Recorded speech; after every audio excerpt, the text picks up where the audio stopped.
to Getting Grounded, the open and honest conversation about the transition of parenthood and everything that comes along with it. The joy, the chaos, the fulfillment, the challenge, the identity shifts, the relationship changes. Let's talk about it all.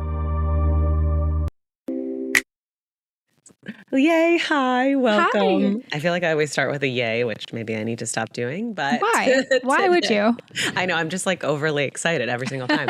I'm Today excited we too. have Rachael Shepherd-Ohta on, who is a fantastic human, mom of 3, owner and founder of Hey Sleepy Baby, and probably a million more things. I think currently writing a book, like jack of all trades. And I know I told you this or alluded to it, but selfishly, I'm just really excited to talk to you because as far as I'm concerned, you know and are the expert in everything because you have 3 kids that are all older than my kids. So you have like fundamental expertise that I can't wait to tap into. But tell us about you and about that and your kids and your life philosophies and all the things that I briefly just mentioned. Oh my gosh, you're so sweet. That was such an intro. Thank you. I mean, you covered it. I'm Rachael. I have 3 kids. They're, like you said, a little bit on the older side now. I'm out of that baby phase for good, which feels so weird. My kids are 8, almost 6, and 3. Wow. We live in San Francisco, California, which is where my husband was born and raised. And I was a teacher before this. So I taught special education at public elementary school for about a decade. And then I was on maternity leave with my second baby during COVID and just kind of started researching sleep stuff because I was a postpartum mom and that's what everybody does because you're exhausted. And I started to just kind of find like this new way of thinking about sleep that I hadn't thought about with my first, because we did a very like kind of traditional, old school, cried out type of path with him. And it really didn't feel right for us. So I was just looking for other answers. And long story short, I ended up finding this certification program, thought, well, why don't I just get certified? And then like, I'll know everything and I'll have this perfect baby who sleeps. And then, maybe I can turn it into a side hustle and help other moms too. And, we were like broke at the time, my husband and I. So I was, kind of thinking this could just be like an extra income stream, maybe someday, who knows? And I just had no idea like what it would turn into. So I've been doing it ever since 2020. I never returned to teaching actually, because it really just took off so quickly. It was a very different time to be a content creator then. It was a little easier. So I've been doing it ever since. And now I'm working on a book. I've got a couple podcasts. I probably do too many things, but I'm kind of just like, I've learned that I'm a real entrepreneur at heart and just like to try out all different types of things. So yeah, I think it's awesome. And I think, well, you're so relatable. And I mean, at least for me, I'm like, you're my exact vibe. You share all my like parenting philosophies and you just make it all so realistic, and which is a lot of my goal of these conversations. And I really, really wish I had you. I mean, well, they're 2.5. It's not like my kids are like, oh, they're so old and they're beyond this phase, which is a lot of the things that we'll talk about. But I do wish I had you in the like hardest phase that we went through, which is further along than this one particular story. But I will never forget that I have a friend. It's like a distant friend who also has twins, but you always connect with people on that you're like, please help me, anybody. And his twins are like a year older than mine. And I remember we were texting at like 5 months when my kids had just like quote unquote started sleeping through the night. And I remember saying that and I was like, yeah, they sleep through the night, whatever, thinking we'd like mastered sleep. And he was like, sleep is such a funny thing. And I remember thinking like, oh, he must have bad sleepers because obviously we figured it out. Like, sleep is not a funny thing. Fast forward to 2.5 and I'm like, my God. And I wouldn't say we have, like, my kids are great sleepers to a degree. Like they sleep late, they sleep well, whatever. But our bedtimes are a little bit crazy and I quote unquote do all the wrong things. Like I never let them be upset. I go in there immediately. I'm always there to help them. Like, cause I'm like, you're 2.5, you need help. Like you probably need something. I can provide it for you. If they cry in the middle of the night, I pull them into my bed, which I've done since they were infants. Cause I'm like, we're tired. We all need to sleep. Yeah. Everybody sleeps better in this way. And friends of mine, really, really like my best friends, and we're in DC here, like a handful of them had sleep trained. And we went through this period probably a little after a year, I would say that was really bad. Like we couldn't get them back on track. And even my pediatrician was like, because I was like, won't this just fix itself? And she was like, not if you keep doing all the things you're doing. I was like, okay. So I came really close to sleep training. And I remember, because my husband also was like, we all need to sleep. Like this is healthy and important. And I remember they were crying and I wanted to jump out of my skin. Like I wanted to die. It was the worst feeling in the world. And I just went running up the stairs and he was like, he pulled my sweatshirt and was like, what are you doing? And I was like, I don't know. Like, I don't have a plan. I just can't do this. Yeah. And I remember like figuring out our own method that, you know, I didn't let them cry. I sat in there, I did different things. But even now, sometimes they're like, hey guys, can you just lay on the floor for a minute? And we're like, sure, we'll lay on the floor for a minute. Yeah. So all of that is to say, I feel like A, sleep is really individual and unique, and B, you have created a more approachable method to all of this. Thank you. And so I want to know your thoughts and feelings and what your bedtimes look like and how sleep changes in each age, stage and kind of all of that. Well, it's so funny that you said at 5 months we thought we had it figured out. And then your friend was kind of like, well, maybe just wait, because that is one thing that I was so unprepared for when I became a new mom, which was that sleep is not linear. This is something I say all the time. So there could be, you know, a baby that comes home from the hospital and is sleeping really long stretches or even through the night. And then things kind of fall apart around 4 months with the, you know, quote unquote sleep regression that happens around then. There could be babies who have a really hard time early on because they have reflux or, you know, different things going on that newborns go through, and they're up every hour and then things get better over time. And then, you know, they start preschool or they get a new sibling and they start waking up again. Like there's just, I think we have in our heads that it should look like a graph where, you know, there's age on one side and then it's just going up and the hours of sleep just go up and the, you know, the night wakings just go down over time. And unfortunately, that's just not how it works for most kids. There are things that come up. I mean, think about adults. Like there are nights where I have a horrible night of sleep and there's no reason for it. I have no idea why. I'm just up. I just have a hard time winding down, or I'm up a lot, or I wake up early and can't go back to sleep. Like this is just normal human behavior. It's like, it's not that deep, but I think new parents are so stressed and anxious and exhausted and like really unsupported that it is that deep for us. And we really feel this intense desire to control it and hack it. And we, I think, would be a lot better off if we just more went with the flow. So that's kind of what I try to do, because there are so many voices and opinions about how it needs to be very strictly regimented and scheduled, and you need to sleep train and you need to, you know, do all of these things. And for some people that might work fine. That might be their personality. That might work for their baby's temperament.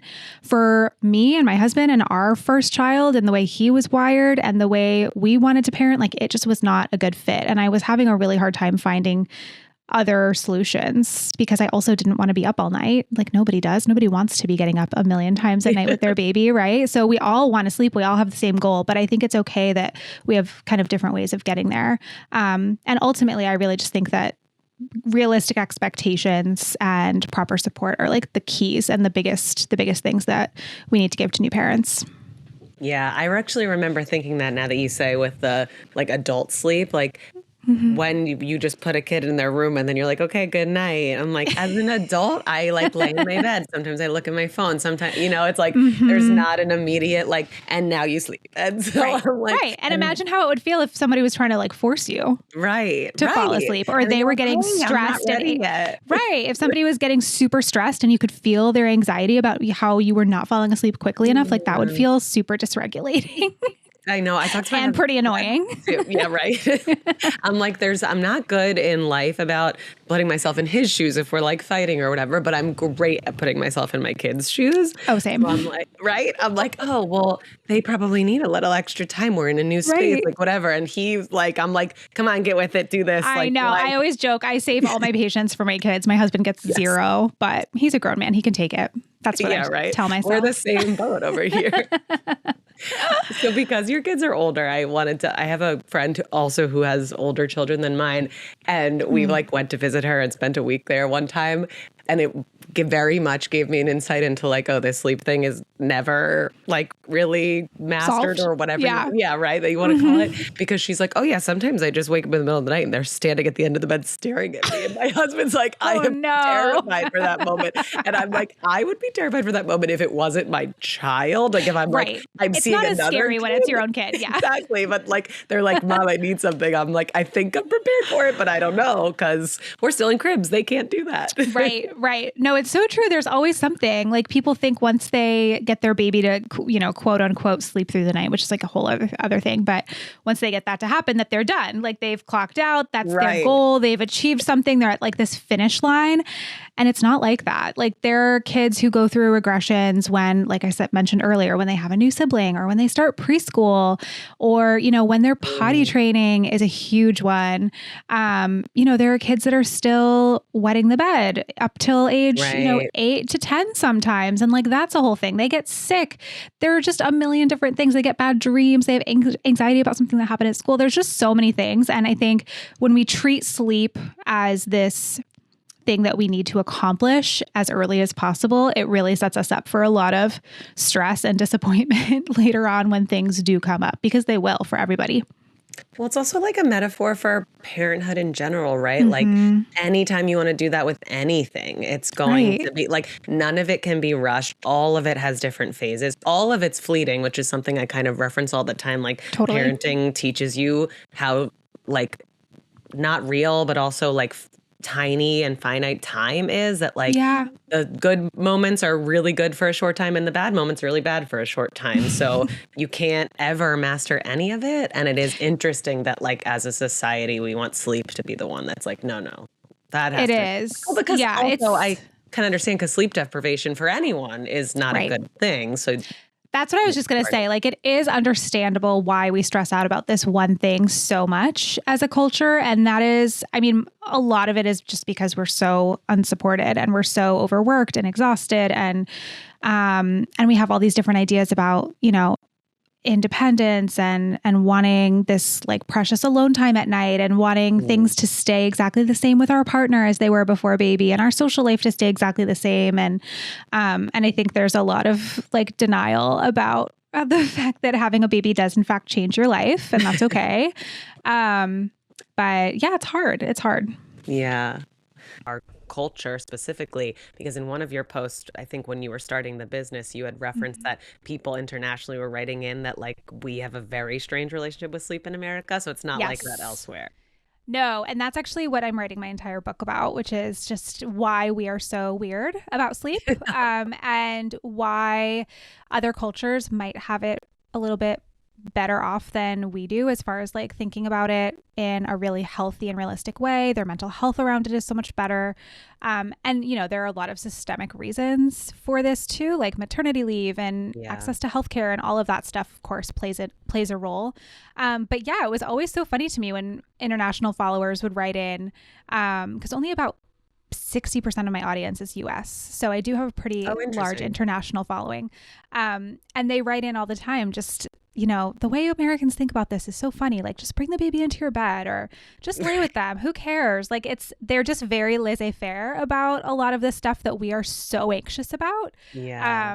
And it's just very, very interesting. So that's actually something that personally has helped me as a mom so much because, I have all this training, I've read all this research, and that stuff is great. But at the end of the day, like sometimes you just want to hear mom to mom, this is normal. This is okay. You have permission to do this. It's not that big of a deal. It's not that weird to sleep with your kids or lay with your kids or whatever. And so that really helped me. So I just try to kind of spread that message with our American friends. Yeah, that is so fascinating. Is there like similarly other cultures across the board, they all have it one way, or is there one particular culture that you're like, they seem to have it figured out? No, I think it's nice that we have, bits and pieces from other cultures that we can, kind of take or leave depending on what works for our own family. So like places like Japan or India, for example, bed sharing is very, very normal. Very expected throughout childhood. Like even, for school-aged kids, for everybody to sleep together is very common. I don't necessarily want to be doing that. Like, I'm all for bed sharing. I love it when my kids are little. I don't necessarily want my 8-year-old in my bed. He weighs 90 pounds. Like, I'm good. So there are other things that I would take from other cultures, right? Where it's, whether that's a floor bed or having siblings share their room, or just little things that you can do with the bedtime routine or things like that. And like, my kids are pretty self-sufficient with sleep at this point. My 3-year-old not quite there, but my older kids are pretty independent sleepers now, and it's not a thing that we really have to think about anymore, which is really nice. But yeah, I don't think any one culture gets it 100% right, because there is no right or wrong. It's just what works for you, what makes sense for your family, your schedules, your kids' needs, all of that stuff. So I think that's kind of the main takeaway, is that there's no one right way that you have to do things. Yeah, I remember seeing this one influencer. I can't remember exactly who it was, but they had gotten some, I don't even know if it was custom made, like some astronomically large size bed for their room so that their whole family could sleep in it, because they had like 3 or 4 kids. And the amount of responses, like the people's feedback of like everyone's opinions, which are like, who cares? It's not oh my God, your it's life. crazy. You're not sleeping in that bed. But It's I remember crazy. thinking it is crazy that people have so many thoughts on this, but also I thought it was really cool.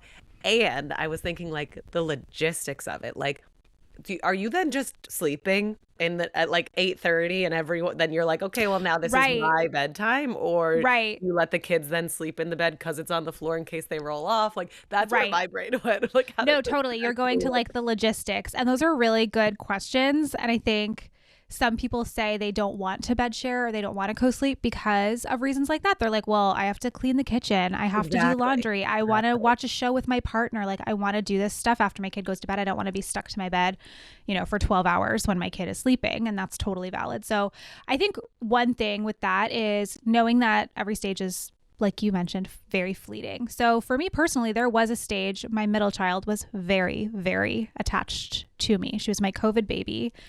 And she and me were just like glue. And she had a really hard time after that 4-month sleep regression, sleeping on her own. So we did decide to start bed sharing with her when she was about that age. And I do remember having to, because we were staying with my parents. It was during COVID. So we stayed with my parents for 2 months. And the bed there was high off the ground. So I couldn't make it safe to leave her, basically. Yeah. So, we were sleeping together and I felt okay about that. But I was like, I can't leave the room while she's asleep. It's just not safe in case she rolls off. So that during that phase, I was getting in my bed at 7:30 when she was going to bed. And I was in that bed until she woke up the next morning. And I just made it work. I like downloaded shows onto my phone and I put books on my Kindle, and I would text my husband like, hey, do you want to come like sneak in and give me a kiss goodnight, or like bring me a snack or something? And, we made it work. And then when we were back in our own home, we started to transition her into her own bedroom, and she's been sleeping mostly on her own since then. Like, it just wasn't a huge thing. So I think that is one piece of advice that I would give to people too, is like, maybe there's a time when you have to do that, but it ends, and you can make it like a sweet time. You can make it like, okay, this is going to just be your you time. You're going to get through a whole season of Real Housewives, or you're going to read, you're going to set a goal for yourself to read this many books, or you're going to get noise canceling headphones and, watch a show with your partner if the baby's not going to be bothered by that. There are ways to get around it and to still kind of enjoy that time and just make the best of it, I think. I totally agree. And I actually think a lot of that are really useful pieces of advice, especially I think maybe it was helpful that it was your second baby, because in those phases that was happening to me, I was then like, should I even be using a phone around them? Should the light from the Kindle be around them? Like, I can't turn the TV on. This can't be, all the things that you're like, oh my God. But now I feel like, and the one thing I was good about is like relishing the cuddles, because I'm like, they're only cuddle right now. I love this piece of it. But all the other thoughts and like, incessant things were there versus classic first time mom. I know. Exactly. I was the same way with my first. I was the exact same way. I'd be like, and it's so hard and it's so unfair that you don't get that perspective with your first baby. because it's just, it feels like it's going to be your life forever. And you're so anxious about so many different things. And yeah, that like second time and even especially third time mom energy, I will tell you, you just learn to not care about a lot of that kind of stuff. Yeah, I can only imagine. That's what I think about. And like some of my friends are second time moms and I'm like, I don't know that.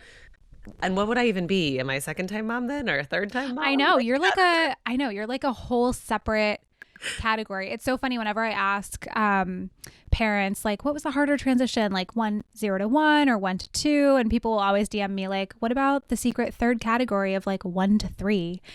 Yeah, and I'm like, oh my god, like you guys are just my heroes. Twin parents are just so amazing to me. I cannot imagine how difficult it would be. Yeah, I don't know, because you don't know any different when it's your first. Exactly. I mean, so that's kind of we nice. are in the like exhausting still phase. I remember I've referenced this to a few friends recently. Like when I was looking for any and every bit of help in the beginning, which everyone is, and a lot of people recommend Moms on Call, which wasn't necessarily for me, but people swear by it. And so I remember like reading it incessantly while they were so tiny. Yeah. And because both of them had twins somewhere along their children, like both of the authors. And they were like, just be honest, like until 3, you're going to be absolutely exhausted. And my kids are like 2 weeks old. And I remember thinking like, they have to be wrong. That is an eternity, like whatever. And now I'm like, please let them be right. Like, if I know. like if I stop being exhausted soon, it would be great. It's so funny because I have friends with kids who are even older than mine now. So they're like in that like preteen era, even, early teens. And it's just like, it's all hard in different ways. It's like little kids, little problems, big kids, big problems is what they say or something. And I can see that it's so true. It just is. Yeah. It's always exhausting. I mean, my own mom would stay up and wait up for me when I was in high school and in college. Like that was going to be one of my questions for you though. Like, does it keep getting easier? Because people did tell me that. And most of me agrees with it. Like but I think it's because like I love each new stage more than the last because you're like learning your kids and you're bonding with them and all of that is what's happening. So I'm like, is it actually getting easier or am I just enjoying it more? Because there's phases that aren't necessarily easier than when they couldn't move. And then when they were like learning to walk and almost killing themselves, that wasn't easier, but it was different. Right.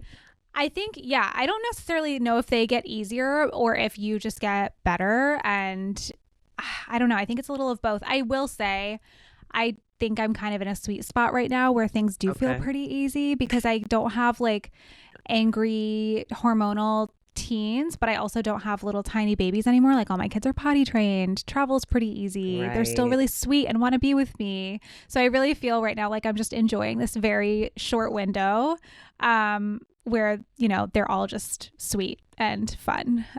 So I'm having a great time right now. But yeah, I think I agree with you. Like, I do think overall, especially the sleep piece does tend to get, I don't know if I would say easier necessarily, but definitely gets less intense. There's nothing to compare to those first few months when it's just so intense and you're so sleep deprived that you feel like you're going crazy. I don't think it's ever going to be like that again. So that's at least a good thing. That's true. So do all of your kids with those varying ages go to sleep at the same time? They actually pretty much do. I'm super lucky that most of my kids are higher sleep needs. This will probably change soon though, because my youngest is still napping. So when she just turned 3, she still naps. My middle child had already stopped napping by this age. And when that happens, I don't feel like that is anywhere near us, but maybe. Right. So she was young to drop her nap. I mean, there's variation. It's like between 2 and 5, really. There's a huge variation for how much a kid needs a nap, and it depends on a lot of different things. But when my youngest does drop the nap, she'll probably need an earlier bedtime than the other kids. But right now they do pretty much go to sleep at the same time. My oldest will sometimes stay up an extra maybe 20 or 30 minutes and just read by himself in his room, which is lovely. Wow. So my girls share a room. I'll kind of just like lay with them while they fall asleep. My husband will tuck in my son. Sometimes he'll like give him a little back scratch or read something to him, but usually he kind of just tucks him in and says goodnight and he'll read, and then he just decides when he's tired and puts himself to bed, which is that's amazing. really amazing. And I wish I could go back and tell myself that as a new mom, that one day that would be my life. Right. But yeah, so we're lucky in that they are pretty early to bed type kids. Yeah, because it's definitely not necessarily the norm across the board that kids are doing that. Yeah, I feel like I was like looking at your website in the timelines, and that used to be our same one exactly almost, but now even though they're only 2.5, like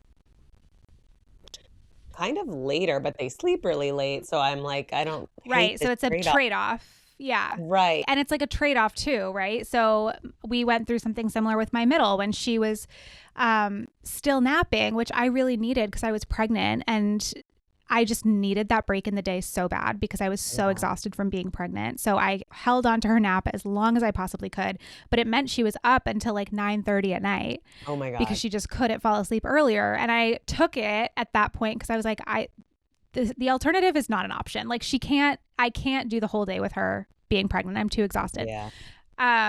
So I just dealt with the late bedtimes for a few months, and then she dropped the nap and started going to bed at 6:30 or 7 again, which was glorious. So yeah, it's always kind of a trade-off. I mean, you can't make them sleep more than their bodies will allow. So it's, sometimes you have to sacrifice the nap, or you have to sacrifice an early morning to have an early night or something like that. But it's different for every family, like what your different priorities are. Yeah, and different to your point about the sleep needs. Like I'm lucky that both of my kids have pretty much the same, but I know I have friends' kids that they'll nap, but they'll nap for like 40 minutes, or they'll, and I'm like, oh, I'm unfamiliar with the short nap. Yeah. Well, and we work with twins that have different sleep needs sometimes, which is really tricky because the twins can't be on the same schedule. So that's where a lot of like that sleep training stuff with twins comes in. Like you were talking about that one program that's super heavy on schedules and stuff. There's a lot of that pressure with twins to like get them on the same schedule, and you can only force it so much because a lot of it's genetic. Fascinating. So I just lucked out. Yeah, you did. I mean, for now it could change, but it sounds like that. I mean, that sounds great. Yeah, they're not exactly the same, but even the one like that will wake up earlier will just lay there, and this is only amazing, kind of recent, but like, or the one that's not tired yet will like roll around a little. But that actually reminds me, I wanted to ask you about your setup when you were saying with the girl sharing a room and you laying there. I always wonder like how it works with having more children, and then even just the laying component. Like I imagine when my kids transition to big kid beds, they're gonna want us to lay with them, and right now I have 2 kids. I might only forever have 2 kids, I'm not sure, but like if you lay in one's bed and the other one's like, but what about me? Like how does that work? I know. Luckily, my older one in the room doesn't put up that much of a fight. She did when she was little. But now she's happy to just get tucked in. So we have bunk beds. So my older one's in the top bunk. So I tuck her in, give her a kiss, and she's usually falling asleep very fast. And then my toddler is the one, or she's 3 now, I guess, but she's the one that I'll lay with. When we only had 2, we again, I was pregnant during this time when we had 2, but we wanted them to share a room because we were moving and we only had 2 bedrooms at the time. So they shared a room. And we very quickly realized once we tried to put them together that they could not fall asleep together at the same time. They were both bouncing off the walls. They were keeping each other up. It was not happening. And if I had had more patience at the time to kind of work through that with them, I could have, but I didn't. I was pregnant. I just couldn't deal with it. So we actually split them up to fall asleep. So my husband would lay with my son. I would lay with our daughter. They were like 4 and 2 at this time. And then once she was asleep, my husband would carry her in and put her in her own bed, and that's where she would stay. So you can, be creative about it. You could lay with them on a floor bed where you lay with both of them. If you have like a full size bed, lots of our clients have twins that like to sleep together once they move into a big bed. So you could do that. Or you could take turns. You could have some type of like visual schedule where it's like a turn taking situation. Or if you have one that's more likely to fall asleep more quickly, you can lay with that one and then go lay with the other one while they fall asleep. I feel like it's very intuitive. Like you just figure out kind of what makes sense and what works. That is so interesting because there's like 2 things with twins that I always say I'm like not rushing to get to, and it's potty training and And the bed. transitioning to big kid beds because Yeah. our kids do Yeah. share a room, and I'm like, they're gonna be crazy and jumping on each other's beds, and because they even now they like talk to each other through their cribs and they jump and but then So eventually they fall cute. asleep because they're contained. It is really cute, and it's Right. crazy. But the containment I'm like, helps. I know.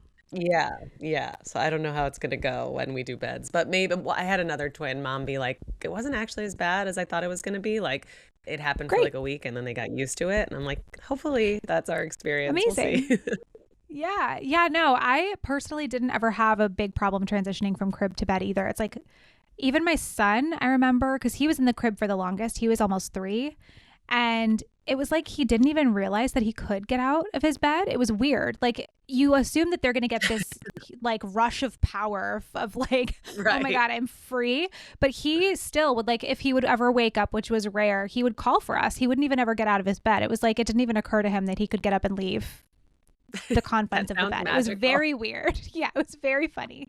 But we had one of those convertible cribs, so it was like we did it more slowly, where the first, one side comes off first, and then. Oh yeah, yeah. So I don't know if maybe that was why, but yeah, it was super funny. Sometimes they surprise you, and what you think is going to be a super big deal just is not a thing that you have to ever I know. worry I feel about. like that's happened every next stage that I'm like, oh, how's There this you like go. walking around the house thing gonna go? And then they just like figure it out. You're like, okay, no one Exactly. died. We're here. Right. So Totally. okay. Yeah. What does your personal like end of the night routine look like now that your kids are in their good Yeah. phase? Well, it kind of depends on if I'm watching something, but yeah. So usually I'll like watch an episode of TV.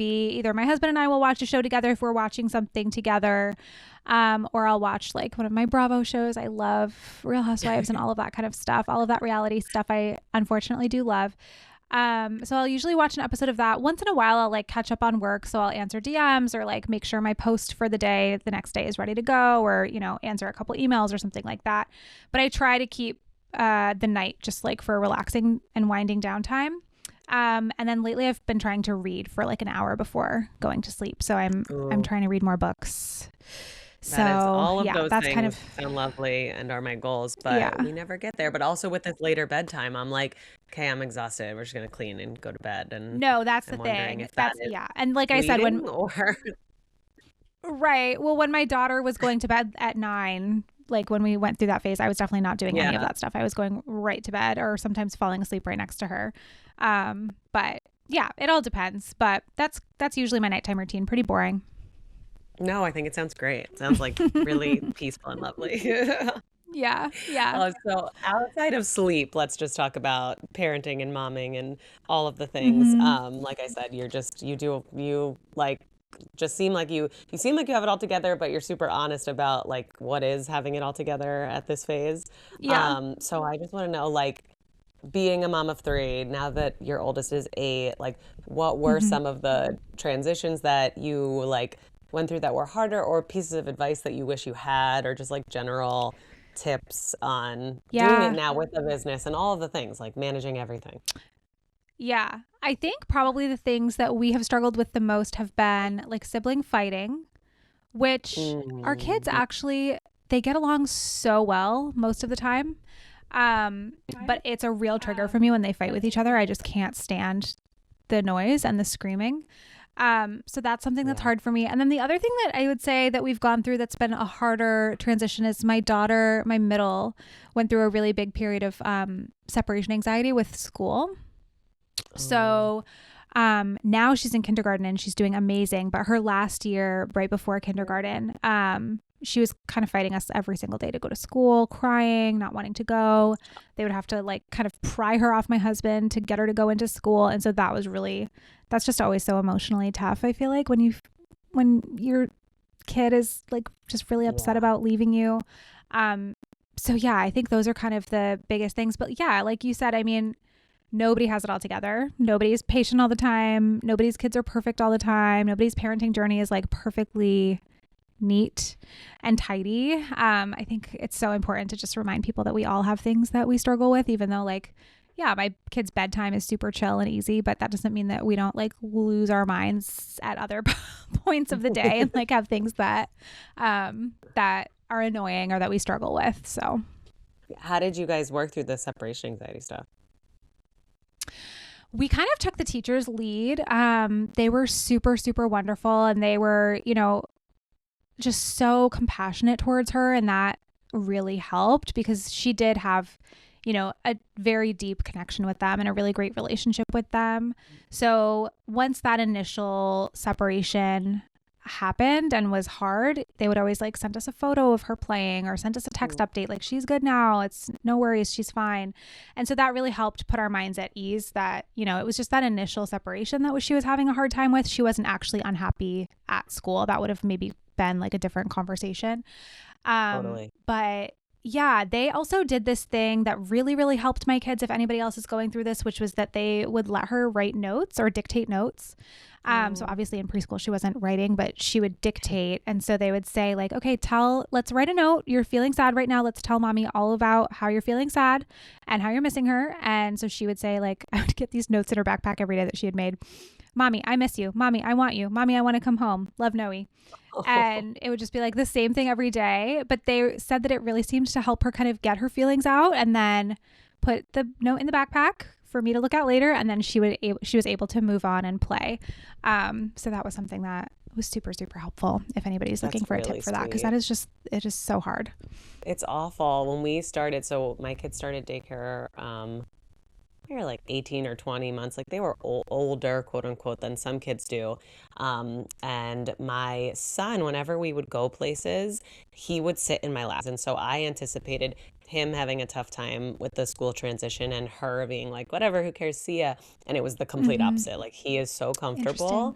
And it was so, so hard. The first week I would just get in my car and cry like incessantly. Yeah, it's awful. And then the second week I could like not cry a little bit, but I was so, so sad. And the same thing, like I would always call and check in, or they would put a picture immediately and she was okay, as like pretty shortly thereafter. And they weren't like forming these full sentences yet. So she couldn't like say I'm doing well, but she seemed like she was.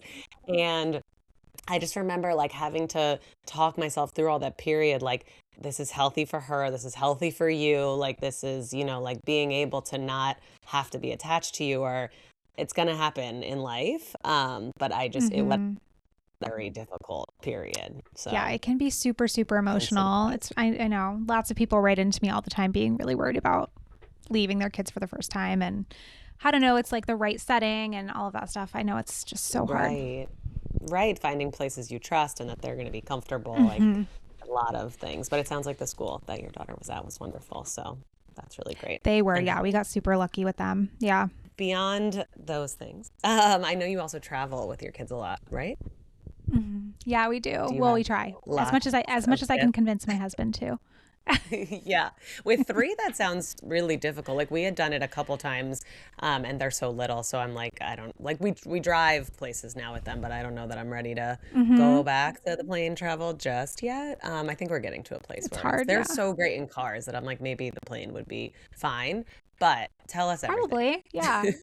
Yeah. I mean, we started super young. It's just like something that I wanted to do. So we've traveled with all of them throughout, the time that they were babies. Obviously, during COVID, we weren't going many places. But since my daughter has been born, we've been to Europe a couple times and Mexico and Hawaii and other places, in the US just to see family and things like that. And it's definitely hard. Like, I don't want to say it's not hard because it's super hard.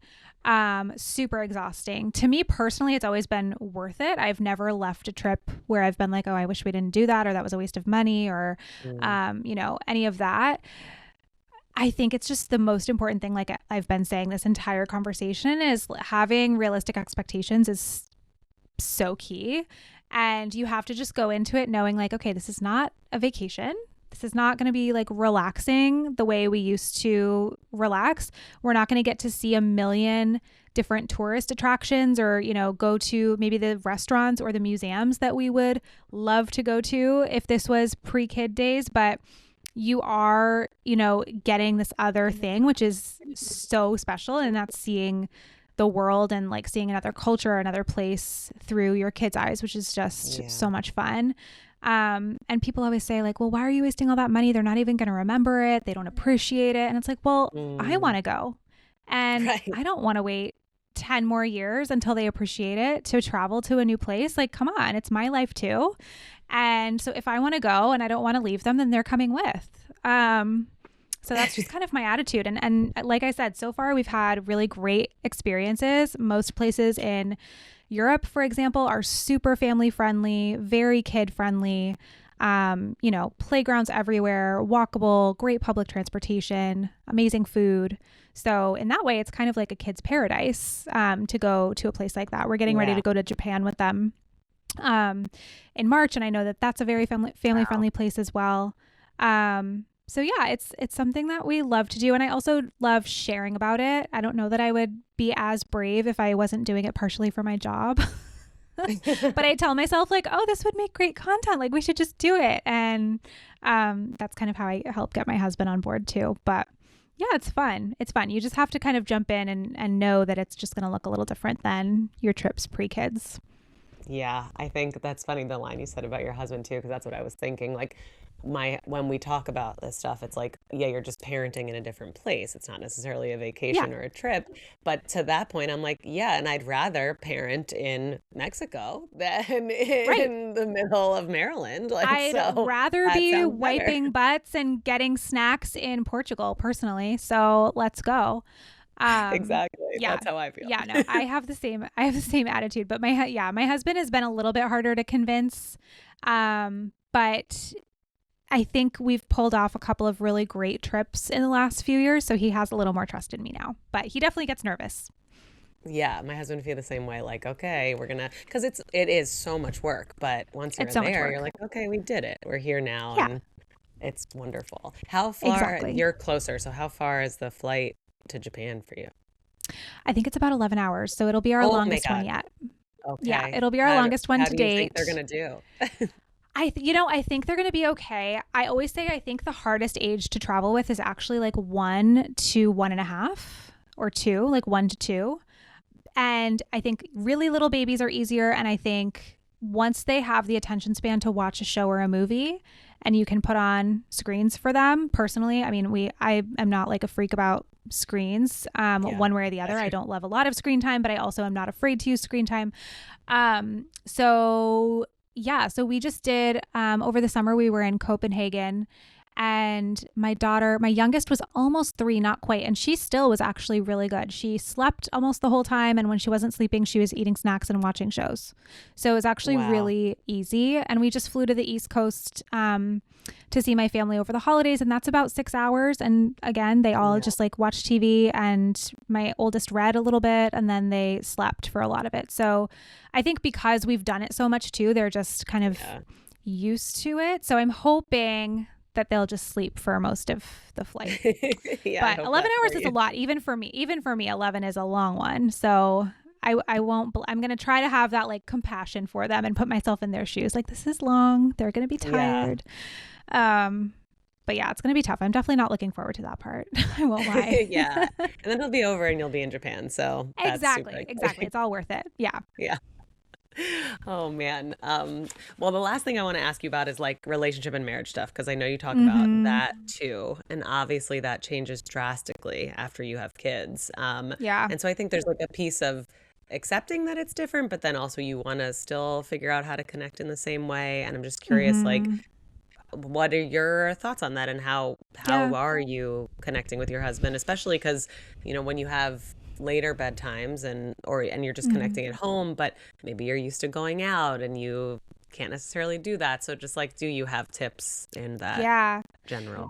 Yeah, I think the first thing is just knowing that change and shift in the relationship dynamic is totally normal. It doesn't mean that there's something wrong with your relationship, or that you're not going to make it, or that you weren't cut out to be parents together. Like, it really just is this super, super drastic life transition, and a lot of people are just not very well prepared for it. And then they're not expecting it. A lot of people who have really super solid relationships even find that the addition of a baby just makes things a lot harder and more complicated. It brings up new patterns, but it also makes older patterns kind of come to the surface. If there's any like underlying resentment or communication issues or anything like that, it's just going to bring all of that right up. And I will say, like, we probably had our harder transition with our second. And I was very much like, this is just a phase. We'll get through it. It's not a big deal. And I still do feel that way. And I feel like there is a certain amount of pressure that's released when you can just say to each other, like, yeah, this is probably not our best moment. This is probably not our best season. Like, we're not super connected. We're not getting a lot of sleep. We're not having time for intimacy. Like, we're not talking to each other. We're at each other's throats sometimes. And like, I think there is something to be said for accepting that and naming it and just trying to get through it. But I also do wish that we had gotten a little bit of more support than what we did. So I do wish we had went to couples therapy, or I do wish we had tried a little bit harder. I think at that point we were just so in it and so exhausted that we were white knuckling it and just trying to get through it. And luckily we did, and we came out the other side. But there was a long period of time where we also felt really lonely in the marriage because we weren't trying very hard to fix it. We just assumed it would get better. So I think it's both. I think you can acknowledge that it's a hard time, and you can know that you can get through it, but you can also be a little bit more intentional maybe than we were in, just trying to find a little bit of time for each other and a little bit of compassion for each other. Because it's hard and it can be really, really lonely when you're going through that, because you're going through all the parenting stuff, but then the relationship not being solid on top of all of that can feel really hard and can, just make everything else feel worse than it actually is. So one thing that we found that helped was doing these like weekly check-ins, because one thing that was really tough for us was feeling like there was an uneven mental load with kid stuff, which I know is so common. Yeah. And, my husband is great. He's very involved. He's a stay-at-home dad now. Like, he's a feminist. He doesn't have any like ideas about you should be doing this because you're the woman or the wife or anything like that. But we still had what felt to me like an unfair split.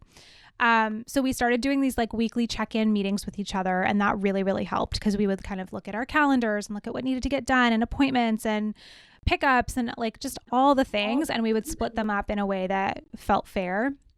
We also started doing this thing, which sounds kind of dorky, but it really did help us get closer, which was that we started reading the same books. So we had like a little book club. Or if we didn't have time for a book, we would listen to the same podcast, and then it would kind of give us something to discuss or to talk about that wasn't our kid, or that wasn't like how horrible the news is on TV all the time. Yeah. So that was kind of fun, just because I feel like when you have kids, sometimes you just don't have anything else going on to talk about, and you like forget why you fell in love with this person, right?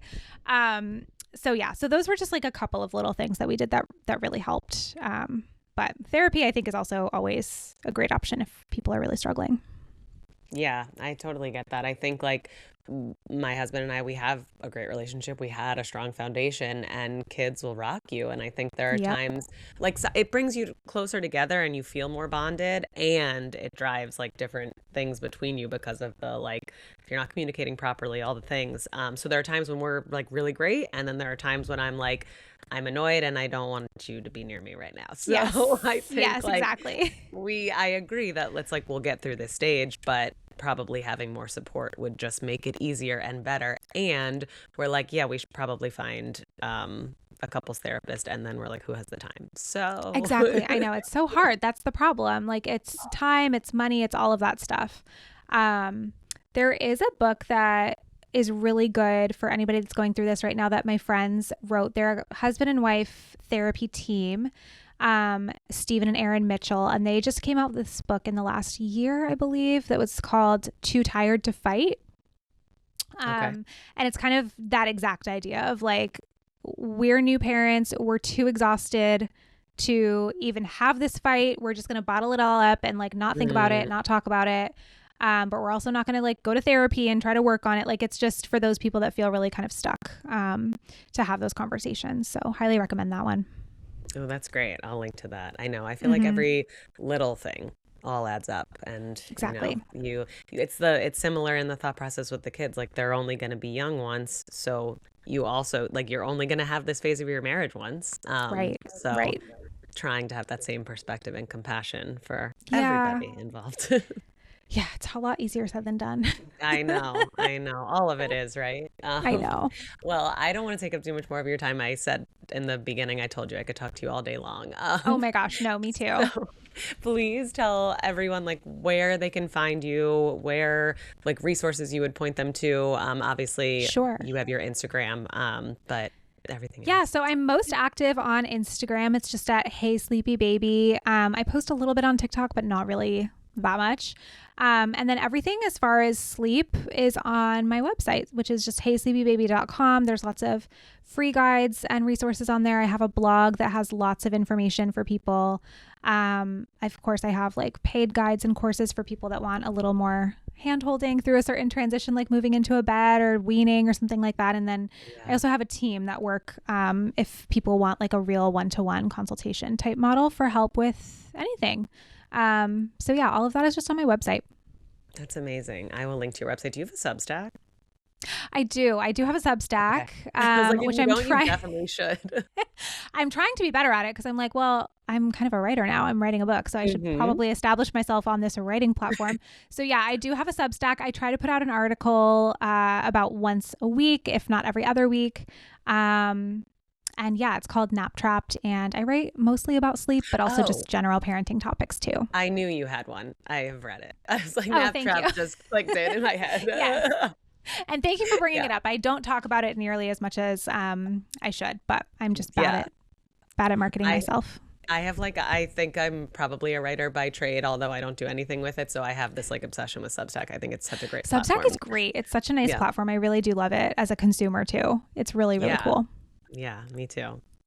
Well, you're the best. Thank you so much, Rach. This has been so educational and helpful and fun. And I'm just so happy to have sat down with you. Thank you so much for having me. Yeah, of course. I'm so glad you joined. And I probably will be bugging you from the side. So please do. When you're ready for that transition with the twins, hit me up.